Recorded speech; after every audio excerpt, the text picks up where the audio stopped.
જય શ્રી કૃષ્ણ. જય શ્રી કૃષ્ણ. પુષ્ટિપંથ ચેનલના આજના દિવ્ય સત્સંગ અને આ એક બહુ જ રસપ્રદ આધ્યાત્મિક વિચાર વિમર્શમાં આપ સૌ વૈષ્ણવોનું હૃદયપૂર્વક સ્વાગત છે. જી બિલકુલ, આપ સૌનું સ્વાગત છે. આપણે રોજબરોજના જીવનમાં આપણા ઘરોમાં કે મંદિરોમાં એક બહુ જ જાણીતો શબ્દ પ્રયોગ વારંવાર સાંભળીએ છીએ. હા, દરરોજ સાંભળવા મળે. સાચી વાત છે. જ્યારે પણ વલ્લભકુળના આચાર્યશ્રીઓનો ઉલ્લેખ થાય ત્યારે અચૂક સાંભળવા મળે છે કે પરમ પૂજ્ય ગોસ્વામી 108 શ્રી દ્વારકેશલાલજી અથવા 108 શ્રી વ્રજરાજકુમારજી. જી હા. પણ ક્યારે શાંતિથી બેસીને એવો વિચાર આવ્યો છે કે આ નામની આગળ બરાબર 108 જ કેમ લગાવવામાં આવે છે? આ બહુ જ સરસ પ્રશ્ન છે. એટલે આ આંકડો 100 કેમ નથી? કે પછી મોટો આંકડો દર્શાવવો હોય તો 1000 કેમ નહીં? માત્ર ને માત્ર 108 જ કેમ? બરાબર. શું આ માત્ર એક પરંપરાગત સન્માન દર્શાવતો કોઈ ભૌતિક આંકડો છે કે પછી એની પાછળ પુષ્ટિ માર્ગનું કોઈ ગહન તત્વજ્ઞાન છે? હા, એ જ. કોઈ અત્યંત ગહન, શાસ્ત્રીય અને તાત્વિક તત્વજ્ઞાન છુપાયેલું છે ખરું? આજના આ ડીપ ડાઇવનો આપણો મુખ્ય હેતુ આ જ છે. આ ખરેખર એક એવો મૂળભૂત પ્રશ્ન છે જે આપણને પુષ્ટિ માર્ગના તત્વજ્ઞાનના સીધા હાર્દ સુધી લઈ જાય છે. સામાન્ય રીતે આપણે કોઈ પણ આદરણીય વ્યક્તિના નામ આગળ શ્રી કે પૂજ્ય કે મહારાજ જેવા શબ્દો લગાવીએ છીએ. હા, એ તો એક સામાન્ય વિવેક છે. બિલકુલ. પણ જ્યારે એક ચોક્કસ આંકડો એટલે કે 108 નામનો એક અભિન્ન અને પવિત્ર હિસ્સો બની જાય, ત્યારે એ માત્ર કોઈ પદવી કે વિશેષણ નથી રહેતું. એ આંકડો પોતે એક આખો ઐતિહાસિક વારસો બની જાય છે. ઓહ, એટલે એ એક અખંડ સિદ્ધાંત છે એમને? જી, એક સંપૂર્ણ ભક્તિ માર્ગનો નિચોડ બની જાય છે. આજના આ વિશ્લેષણનો મુખ્ય ઉદ્દેશ્ય જ એ છે કે આપણે આ 108 અંકના બાહ્ય આવરણને હટાવીએ અને એની પાછળ રહેલા સાચા અર્થને સમજીએ. સાચી વાત છે. આ કોઈ સાધારણ અંક નથી, પણ એક આખી આધ્યાત્મિક વ્યવસ્થા અને શરણાગતિનું કેન્દ્રબિંદુ છે. બિલકુલ. અને જુઓ, આ જ્ઞાનની યાત્રામાં આપણે ઊંડા ઉતરીએ એ પહેલાં મારે એક બહુ જ રસપ્રદ શબ્દપ્રયોગ વિશે વાત કરવી છે. હારા, ચોક્કસ કહો ને. જે ઘણીવાર બહારના લોકો માટે કે નવી પેઢી માટે થોડી ગેરસમજ ઊભી કરતો હોય છે. હા, હું સમજી ગઈ તમે કયા શબ્દની વાત કરી રહ્યા છો. હા, આપણે રોજબરોજની ધાર્મિક બોલચાલમાં ગોસ્વામી બાલક એવો શબ્દપ્રયોગ બહુ જ સહજતાથી કરીએ છીએ. જી. હવે જે લોકો આ પરંપરાથી કે તેના ઇતિહાસથી પરિચિત નથી, તેઓ કદાચ એવું માની લે કે અહીં કોઈ શારીરિક રીતે નાના બાળકોની વાત થઈ રહી છે. હા, આ એક બહુ જ સામાન્ય ગેરસમજ છે. બરાબર ને? પરંતુ આ શબ્દની પાછળ તો એક બહુ મોટો અને ઐતિહાસિક વારસો જોડાયેલો છે એવું હું માનતો હતો. આ બહુ જ અગત્યની અને સમયસૂચક સ્પષ્ટતા છે. આ બાલક શબ્દની ગરિમા બહુ જ વિશાળ છે. વલ્લભકુળ એટલે સાક્ષાત શ્રી વલ્લભાચાર્ય, એટલે કે આપણા શ્રી મહાપ્રભુજીનો પવિત્ર અને અખંડ વંશ. સાક્ષાત વંશ. જી. આ કોઈ સામાન્ય પારિવારિક વંશવેલો નથી, પણ આ એક આધ્યાત્મિક અગ્નિ છે જે પેઢી દર પેઢી પ્રજ્વલિત રહે છે. વાહ, બહુ સુંદર વાત કહી. સંસારમાં લોકો સંપત્તિનો વારસો આપે છે, પણ અહીં કૃપા અને ભક્તિનો વારસો આગળ વધે છે. બિલકુલ. અહીં કૃપાનો વારસો છે. આ દિવ્ય વંશમાં જે આચાર્યશ્રીઓ ગાદી પર બિરાજમાન થાય છે તેમને આપણી પરંપરામાં અત્યંત આદર અને ભાવથી ગોસ્વામી બાલક તરીકે સંબોધવામાં આવે છે. એટલે ઉંમર સાથે કોઈ લેવા દેવા નથી? જરાય નહીં. અહીં બાલક શબ્દ ઉંમર માટે પ્રયોજવામાં આવતો જ નથી, પરંતુ મહાપ્રભુજીના આધ્યાત્મિક સંતાન હોવાના પરમ ભાવને દર્શાવે છે. ભલે કોઈ આચાર્યશ્રીની ઉંમર 80 કે 90 વર્ષની હોય, છતાં તેઓ મહાપ્રભુજીના બાલક જ કહેવાય છે. કારણ કે તેઓ એ જ દિવ્ય વંશનું સાક્ષાત પ્રતિનિધિત્વ કરે છે. બરાબર. આ એક બહુ જ સુંદર અને તાત્વિક દ્રષ્ટિકોણ છે. એટલે આપણે એમ કહી શકીએ કે જ્યારે આપણે ગોસ્વામી બાલક કહીએ છીએ ત્યારે આપણે તેમની ભૌતિક ઉંમર કે શરીરને જોતા જ નથી. ના, આપણે માત્ર એમનું સ્વરૂપ જોઈએ છીએ. હા, આપણે એ જોઈએ છીએ કે તેઓ સાક્ષાત શ્રી મહાપ્રભુજીના પ્રતિનિધિ છે. એક બીજ જે રીતે આખા વડલાના વિશાળ વૃક્ષને પોતાનામાં સમાવી લે છે. જી, બહુ જ સરસ ઉદાહરણ આપ્યું તમે. તેમ આ ગોસ્વામી બાળકો મહાપ્રભુજીના સમગ્ર આધ્યાત્મિક વારસાને પોતાનામાં ધારણ કરે છે. એકદમ સાચી વાત છે. અને પુષ્ટિ માર્ગમાં ગુરુનું સ્થાન સર્વોપરી છે. આપણે દ્રઢપણે માનીએ છીએ કે પ્રભુ સુધી પહોંચવાનો રસ્તો ગુરુના ચરણોમાંથી જ પસાર થાય છે. હા, શરણાગતિ વિના તો શક્ય જ નથી. એટલે આ સંબોધન એ આપણી સંપૂર્ણ શરણાગતિનો સ્વીકાર છે. બરાબર. હવે જો આપણે આપણા મુખ્ય વિષય એટલે કે 108ના અંક પર પાછા આવીએ તો હા, ચોક્કસ. આ આચાર્યશ્રીઓના નામ સાથે 108 જોડવાનું સૌથી પહેલું અને શાસ્ત્રીય કારણ શું છે? આનું સૌથી મોટું અને સીધું શાસ્ત્રીય કારણ છે આપણું દિવ્ય અને અત્યંત પવિત્ર શ્રી સર્વોત્તમ સ્તોત્ર. ઓ, શ્રી સર્વોત્તમ સ્તોત્ર. હા. જી.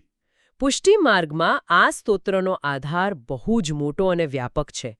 વૈષ્ણવોના રોજિંદા જીવનમાં તેનું પારાયણ થાય છે. હા, મેં ઘણીવાર જોયું છે કે આ સ્તોત્રનો પાઠ ઘરોમાં નિત્ય થાય છે. બરાબર. આ અદ્ભુત સ્તોત્રની રચના શ્રી વિઠ્ઠલનાથજી એટલે કે શ્રી ગુસાઈજી દ્વારા કરવામાં આવી હતી. જી. જ્યારે શ્રી ગુસાઈજીએ જોયું કે શ્રી મહાપ્રભુજીના સ્વરૂપની વિશાળતા, તેમની કરુણા અને તેમના દિવ્ય ગુણો એટલા અનંત છે કે સામાન્ય જીવ તેને પૂરી રીતે સમજી શકે તેમ નથી. સાવ સાચી વાત. સામાન્ય જીવની બુદ્ધિ ત્યાં સુધી ના પહોંચી શકે. ત્યારે તેમણે વૈષ્ણવોના કલ્યાણ માટે આ સ્તોત્રની રચના કરી. આ બહુ રસપ્રદ વાત છે. એટલે આપણે એમ કહી શકીએ કે આ 108 એ એક પ્રકારનો આધ્યાત્મિક પાસવર્ડ છે. પાસવર્ડ? હા, બહુ આધુનિક શબ્દ વાપર્યો તમે, પણ વાત સાચી છે. હા, મતલબ એક એવો આંકડો જેમાં આખું સ્તોત્ર અને મહાપ્રભુજીના અનંત ગુણોને બહુ જ સુંદર રીતે એન્કોડ કરવામાં આવ્યા છે. એકદમ સચોટ વિશ્લેષણ. જો તમે શ્રી સર્વોત્તમ સ્તોત્રનો ઊંડાણપૂર્વક અભ્યાસ કરો તો ખ્યાલ આવશે કે આ પવિત્ર સ્તોત્રમાં શ્રી ગુસાઈજીએ શ્રી મહાપ્રભુજીના બરાબર 108 દિવ્ય નામો અને તેમના અદ્ભુત ગુણોનું વર્ણન કર્યું છે. બરાબર. 108 ગુણો. જી.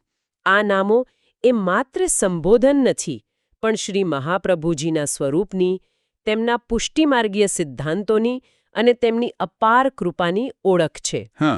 તેમાં તેમને આનંદ પરમાનંદ સ્વરૂપ કહ્યા છે, કૃપા સમુદ્ર કહ્યા છે. આ 108 ગુણો એ પુષ્ટિમાર્ગનો સંપૂર્ણ નકશો છે. વાહ. એટલે જ્યારે આપણે ગોસ્વામી બાલકના નામ આગળ 108 લગાવીએ છીએ ત્યારે આપણે એ સ્વીકારીએ છીએ કે આ આચાર્યશ્રી એ મહાપ્રભુજીના 108 ગુણોના જીવંત સંસ્મરણ રૂપ છે. બિલકુલ. તેઓ એ ગુણોના જીવંત પ્રતીક છે. ત્યારે આપણે માત્ર એક વ્યક્તિને જ નમન નથી કરતા. ના, જરાય નહીં. પણ આપણે એ વાતનો સહર્ષ સ્વીકાર કરીએ છીએ કે આ આચાર્યશ્રી દ્વારા આપણને મહાપ્રભુજીના 108 દિવ્ય ગુણોનું સીધું માર્ગદર્શન મળી રહ્યું છે. સાચી વાત. આ કોઈ નાની વાત નથી. આ એક બહુ જ મોટી આધ્યાત્મિક જવાબદારી અને ગૌરવ બંનેનું પ્રતીક છે. જી. આ એક જ આંકડામાં આખી ગુરુ પરંપરા પ્રત્યેની કૃતજ્ઞતા વ્યક્ત થઈ જાય છે. આપણે એ ગુણોને યાદ કરીને એવું અનુભવીએ છીએ કે આ જ ગુણો દ્વારા આપણા જીવનું અંતિમ કલ્યાણ થવાનું છે. જી. અને આ જ કારણસર આ નામ લેતાની સાથે જ એક વૈષ્ણવના મનમાં શ્રી મહાપ્રભુજી પ્રત્યેનો અહોભાવ જાગૃત થઈ જાય છે. અહોભાવ જ જાગે છે. તે સમજી જાય છે કે સામે બિરાજમાન સ્વરૂપ એ જ 108 ગુણોની ધારાનું વહન કરી રહ્યું છે. બહુ સુંદર વાત કરી. હવે જુઓ, આ 108ના અંકને મેં ઘણીવાર આપણા બ્રહ્મ સંબંધ સાથે જોડાતો પણ જોયો છે. હા, એ પણ એક બહુ જ મોટો વિષય છે. જ્યારે આપણે પુષ્ટિમાર્ગમાં ગુરુ પાસેથી દીક્ષા ગ્રહણ કરીએ છીએ ત્યારે કંઠી અને માળાનું બહુ જ વિશેષ મહત્વ હોય છે. જી, બિલકુલ. અને એ જ જપમાળામાં પણ બરાબર 108 મણકા જ હોય છે. આ બંને વચ્ચેનું જોડાણ પણ ઘણું સમજવા જેવું છે. હા, કારણ કે આ સીધું જ આપણા રોજિંદા આધ્યાત્મિક આચરણ સાથે જોડાયેલું છે. હા, એટલે મને એ સમજાવશો કે આ માળાના 108 મણકા અને આચાર્યશ્રીના નામ આગળના 108નો શું સંબંધ છે? ચોક્કસ. આનું બીજું સૌથી મહત્વપૂર્ણ પાસું બ્રહ્મ સંબંધ છે. પુષ્ટિમાર્ગીય તત્વજ્ઞાન મુજબ જીવ અનાદિકાળથી ભગવાનથી વિખૂટો પડેલો છે. જી. તે ભટકી રહ્યો છે. જ્યારે તે ગુરુના શરણે જાય છે અને ગુરુ દ્વારા બ્રહ્મ સંબંધ ગ્રહણ કરે છે ત્યારે જ તેનો સાચો આધ્યાત્મિક જન્મ થાય છે. હા, પુનર્જન્મ જેવું જ છે એક રીતે. જી. એ પવિત્ર ક્ષણે જીવને તુલસીની કંઠી ધારણ કરાવવામાં આવે છે. બરાબર. અને પ્રભુના નામ જપ માટે જે પવિત્ર તુલસીની માળા આપવામાં આવે છે તેમાં 108 મણકા હોય છે. આ 108 મણકા એ આધ્યાત્મિક પૂર્ણતા અને પ્રભુ સાથેના દૈવી જોડાણના એક અખંડ ચક્રનું પ્રતીક છે. આનો અર્થ એ થયો કે માળાના 108 મણકા એ માત્ર ગણતરી માટેનું કોઈ ભૌતિક સાધન નથી. ના, એવું બિલકુલ નથી. ઘણીવાર લોકો એવું માની લેતા હોય છે કે આ તો આપણે કેટલી વાર મંત્ર બોલ્યા એ ગણવા માટેનું એક કેલ્ક્યુલેટર છે. હા, આવું ઘણું સાંભળવા મળે.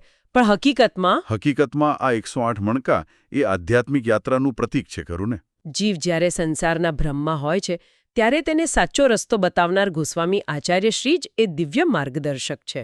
બિલકુલ, ગોસ્વામી આચાર્ય શ્રી જ એવા ગુરુ છે જે જીવનો હાથ પકડીને તેને સંસારમાંથી પાછો ખેંચી શ્રી કૃષ્ણના ચરણોમાં સમર્પિત કરે છે. વાહ! ગુરુ વિના જીવની પોતાની કોઈ તાકાત નથી કે તે પ્રભુ સુધી પહોંચી શકે. સાવ સાચી વાત છે. આપણું શું સામર્થ્ય? એટલે આ દ્રષ્ટિએ જોઈએ તો જ્યારે આપણે તેમના નામ આગળ 108 લગાવીએ છીએ ત્યારે એ સંખ્યા ગુરુત્વની સર્વોચ્ચતા અને આધ્યાત્મિક પૂર્ણતાનું પ્રતીક બની જાય છે. એ આપણને યાદ અપાવે છે કે જે માળા આપણે હાથમાં પકડી છે તેનું સાચું મૂળ અને તેનું બળ આ ગુરુમાં રહેલું છે. હા, બહુ જ સ્પષ્ટ અને ઊંડી સમજણ છે. એટલે આપણે એવું નિશ્ચિતપણે કહી શકીએ કે આ 108 એ માત્ર પ્રભુનું સ્મરણ નથી, પણ એ ગુરુના ઉપકારનો પણ કાયમી પ્રતીક છે. જી, એ ગુરુનો અનંત ઉપકાર છે. પણ જો, મેં બીજે ક્યાંક એવું પણ વાંચ્યું હતું કે આ આંકડાનો સીધો સંબંધ વ્રજ ભક્તિ અને વ્રજની ગોપીઓ સાથે પણ છે. હા, આ એક બહુ જ સુંદર ભાવ છે. તો આ બંને વસ્તુઓ એકબીજા સાથે કેવી રીતે જોડાયેલી છે તે મારે થોડું સમજવું છે. કારણ કે પુષ્ટિમાર્ગ તો મુખ્યત્વે શુદ્ધ પ્રેમલ લક્ષણા ભક્તિ પર જ આધારિત છે ને? જી, આ ચર્ચાનો સૌથી મધુર અને ભાવનાત્મક પાસું આ જ છે. પરંપરાગત વૈષ્ણવ માન્યતાઓ અને શાસ્ત્રો અનુસાર વ્રજમાં 108 મુખ્ય ગોપીઓનો ઉલ્લેખ વારંવાર જોવા મળે છે. હા, 108 ગોપીઓ. પુષ્ટિમાર્ગમાં ગોપીઓ માત્ર સામાન્ય ભક્તો નથી. તેઓ અનન્ય અને નિસ્વાર્થ પ્રેમનું સર્વોચ્ચ પ્રતીક છે. બરાબર. તેમનો પ્રેમ એવો છે જેમાં પોતાનું કોઈ જ સુખ કે સ્વાર્થ નથી. બસ માત્ર અને માત્ર શ્રી કૃષ્ણને સુખ આપવાની તીવ્ર ભાવના છે. આને જ ગોપીભાવ કહેવામાં આવે છે. આ બહુ જ મોટી અને ગહન વાત છે. એટલે કે ગોસ્વામી બાલકના નામ આગળ 108 લગાવીને આપણે માત્ર જ્ઞાન, શાસ્ત્ર કે ગુરુત્વ જ નથી દર્શાવતા. ના, પણ આપણે એ પણ યાદ રાખીએ છીએ કે ભક્તિનું અંતિમ લક્ષ્ય આ જ 108 ગોપીઓ જેવો નિસ્વાર્થ અને શુદ્ધ પ્રેમ પ્રાપ્ત કરવાનું છે. બિલકુલ સાચું. આ ગોપીભાવ જ આપણું અંતિમ લક્ષ્ય છે. આ એક રીતે આપણને આપણા આધ્યાત્મિક ધ્યેયની યાદ અપાવે છે. જ્યારે પણ આપણે આચાર્યશ્રીનું નામ લઈએ ત્યારે આપણને અદ્રશ્ય રીતે 108 ગોપીઓનો અનન્ય ભાવ યાદ આવવો જોઈએ. જી. આ કોઈ સામાન્ય પદવી નથી, પણ એક ચોક્કસ આધ્યાત્મિક દિશા છે. હા, અને ગોસ્વામી બાલકો આ ગોપીભાવના જ પ્રેરણા સ્ત્રોત છે. તેઓ આપણને એ જ નિસ્વાર્થ પ્રેમલક્ષણા ભક્તિના માર્ગ પર ચાલવાની પ્રેરણા આપે છે. તેઓ પોતાના આચરણ અને ઉપદેશથી જીવમાં એ ગોપીભાવ જાગૃત કરવાનું કાર્ય કરે છે.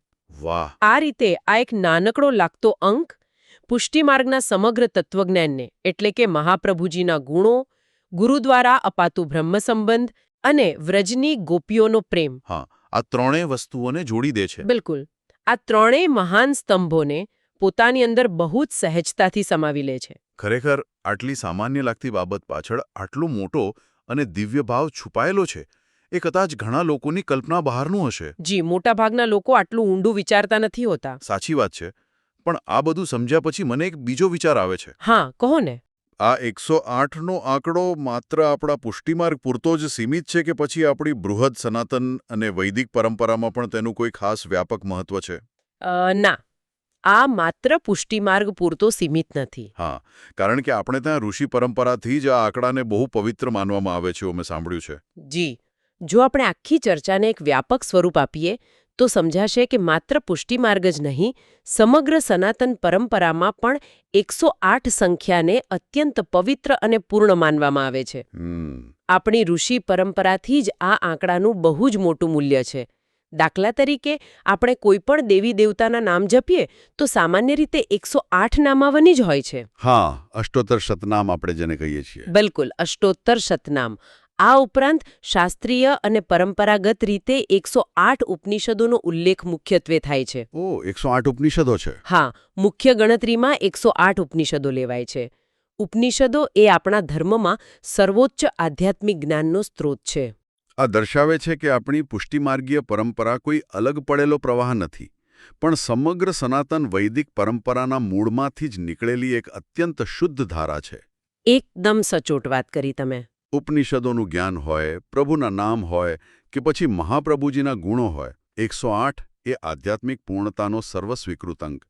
જી આ આખી ચર્ચા સાંભળ્યા પછી મન એક અલગ જ શાંતિ અને ગૌરવ અનુભવે છે કે આપણે કેટલી મહાન અને સમૃદ્ધ પરંપરાના વારસદાર છીએ. જી એ ગૌરવ લેવા જેવી જ વાત છે. આજના આ સત્સંગનો જો મારે એક સુંદર સારાંશ આપવો હોય તો હું એમ ચોક્કસ કહીશ કે જ્યારે આપણે પરમ પૂજ્ય ગોસ્વામી 108 શ્રી એવું પૂરા આદરથી બોલીએ છીએ ત્યારે માત્ર કોઈ વ્યવહારિક ઉપાધિ કે બોલાતો શબ્દ નથી હોતો. બિલકુલ એ કોઈ સામાન્ય શબ્દ પ્રયોગ નથી પણ એક આખી પરંપરાનું વહન છે. જી, એ મહાન પરંપરાનું સન્માન છે. એ આપણને સન્માર્ગે દોરનાર ગુરુદેવનો આદર છે અને સૌથી વિશેષ તો એ શ્રી મહાપ્રભુજીના 108 દિવ્ય ગુણો અને વ્રજની 108 ગોપીઓના પ્રેમલક્ષણા ભાવને આપણા સાષ્ટાંગ દંડવત પ્રણામ છે. સાષ્ટાંગ દંડવત પ્રણામ. બહોત સુંદર ભાવ છે આ. આપણે એ અંક દ્વારા આપણી સંપૂર્ણ શરણાગતિ સ્વીકારીએ છીએ અને આપણા અહંકારને ઓગાળીને ગુરુના ચરણોમાં મૂકી દઈએ છીએ.